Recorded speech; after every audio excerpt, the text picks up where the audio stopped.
ಒಂದು ಊರಿನಲ್ಲಿ ಒಂದು ಮನೆಯಲ್ಲಿ 4 ಯುವಕರು ವಾಸ ಮಾಡ್ತಾ ಇದ್ದರು. ಅವರು ತುಂಬ ಸೋಮಾರಿಗಳು. ಒಬ್ಬರಿಗಿಂತ ಒಬ್ಬರು ಹೆಚ್ಚು ಸೋಮಾರಿಗಳು. ಒಬ್ಬ 25% ಸೋಮಾರಿ ಆದರೆ ಮತ್ತೊಬ್ಬ 50% ಸೋಮಾರಿ, ಮತ್ತೊಬ್ಬವನು 75% ಸೋಮಾರಿ, ಮತ್ತೊಬ್ಬವನು 100ಕ್ಕೆ 100ರಷ್ಟು ಸೋಮಾರಿ. ಪ್ರತಿಯೊಬ್ಬರು ಸೋಮಾರಿಗಳು. ಒಮ್ಮೆ ಒಂದು ಊಟಕ್ಕೆ ಕರೆದಿದ್ದರು. ಊಟಕ್ಕೆ ಕರೆದಾಗ ಆ ಊರಿನವರು ಅವರನ್ನು ಪರೀಕ್ಷೆ ಮಾಡಲಿಕ್ಕೆ ಕರೆದದ್ದಾಗಿತ್ತು. ಎಷ್ಟು ಸೋಮಾರಿಯಾಗಿದ್ದರು ಅಂದರೆ, ಆ ಕಾಲು ಭಾಗ ಸೋಮಾರಿಯಾದವನು ಊಟದ ಮನೆಯವರೆಗೆ ಹೋಗಿ ಕುಳಿತು ಬಿಡ್ತಾನೆ. ಅರ್ಧ ಸೋಮಾರಿಯಾದವನು ಊಟದ ಬಟ್ಟಲವರೆಗೆ ಹೋಗಿ ಕುಳಿತು ಬಿಡ್ತಾನೆ, ಊಟ ಮಾಡುವುದಿಲ್ಲ. ಇನ್ನೊಬ್ಬನು ಊಟದ ಅನ್ನಕ್ಕೆ ಕೈ ಇಟ್ಟು ಸುಮ್ಮನೆ ಇದ್ದು ಬಿಡ್ತಾನೆ, ಮತ್ತೆ ಯಾಕೆ ಕೈ ಎತ್ತುವುದು ಅಂತ ಹೇಳಿ. ಪೂರ್ಣ ಸೋಮಾರಿಯಾದವನು ತಾನು ಎಲ್ಲೂ ಹೋಗಲೇಬಾರದು, ಮಲಗಿದಲ್ಲಿಯೇ ಮಲ್ಕೊಂಡಿದ್ದು ಬಿಡ್ತಾನೆ.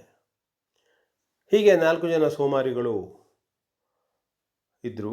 ಊರು ಜನರಿಗೆಲ್ಲ ಇವರಿಗೆ ಏನು ಮಾಡಬೇಕು ಎಂಬುದು ತಿಳಿಯಲೇ ಇಲ್ಲ. ಒಮ್ಮೆ ಊರಲ್ಲಿ ಬೆಂಕಿ ಬರ್ತದೆ.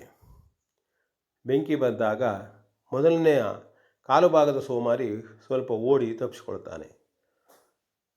ಎರಡನೇವನು ಕೂಡ ಹಾಗೆ ತಪ್ಪಿಸಿಕೊಳ್ತಾನೆ. ಮೂರನೇವನು ಸ್ವಲ್ಪ ಕಾಲು ಕೈಗಳು ಸುಟ್ಟುಕೊಳ್ತಾ ಓಡಿ ಹೋಗಿ ತಪ್ಪಿಸ್ಕೊಳ್ತಾನೆ. 4ನೇವನ ಬೆಂಕಿ ಬಂದಾಗಲೂ ಸಹಿತ, ಅಯ್ಯೋ ಈ ಬೆಂಕಿ ನನ್ನ ಹತ್ರ ಎಲ್ಲಿ ಬರ್ತದೆ, ತಾನು ಎದ್ದರೆ ಇಷ್ಟು ಆರಾಮಾಗಿ ಮಲಗಿದ್ದೇನೆ, ಯಾಕೆ ತಾನು ಎದ್ದುಕೊಳ್ಬೇಕು ಅಂತ ಆಲೋಚಿಸ್ತಿರುವಾಗಲೇ ಬೆಂಕಿ ಬಂದು ಅವನನ್ನು ಕೂಡ ಆವರಿಸುತ್ತದೆ. ಅವನು ಸುಟ್ಟು ಹೋಗ್ತಾನೆ. ಹೀಗೆ 4ರಲ್ಲಿ ಒಬ್ಬನು ಪೂರ್ಣವಾಗಿ ಸುಟ್ಟು ಹೋಗ್ತಾನೆ, ಮತ್ತೊಬ್ಬವನು ಸ್ವಲ್ಪ ಮಟ್ಟಿಗೆ ಸುಟ್ಕೊಳ್ತಾನೆ. ಇಬ್ಬರೂ ಅಂತೂ ಇಂತೂ ಪಾರಾಗ್ತಾರೆ. ಇದು ಒಂದು ಕತೆ. ಇದರಲ್ಲಿ ಇರುವ ಅಂಶ ಅಂತಂದರೆ, ಸೋಮಾರಿತನ ಸಲ್ಲದು. ನೀವು ಎಷ್ಟು ಸೋಮಾರಿತನ ಇಟ್ಟುಕೊಳ್ತೀರಿ ಅಷ್ಟು ನಿಮಗೆ ಅದು ಅಪಾಯವನ್ನು ಮಾಡುತ್ತದೆ. ಇಂಥ ಕಥೆಗಳು ನಮಗೆ ನೀತಿಯನ್ನು ಸ್ಪಷ್ಟವಾಗಿ ತೋರಿಸ್ತವೆ. ಹಾಗಾಗಿ ಇದನ್ನು ತಿಳಿದುಕೊಳ್ಳಬೇಕು. ಸೋಮಾರಿಗಳಾಗಬಾರದು. ಆದಷ್ಟು ನಮಗೆ ಚಟುವಟಿಕೆಯಿಂದ ಇದ್ದು ನಾವು ನಮ್ಮ ಜೀವನದಲ್ಲಿ ಸಾರ್ಥಕ್ಯವನ್ನು ಪಡೆಯಬೇಕು. ಆದಷ್ಟು ಜೀವನವನ್ನು ಶ್ರಮಜೀವನ ಮಾಡಬೇಕು. ಸೋಮಾರಿಗಳಾಗಬಾರದು ಎಂಬ ನೀತಿಯನ್ನು ಕೇಳ್ತಾ ವಿ ಎನ್ ಭಾಗವತ್, ಬರಬಳ್ಳಿ.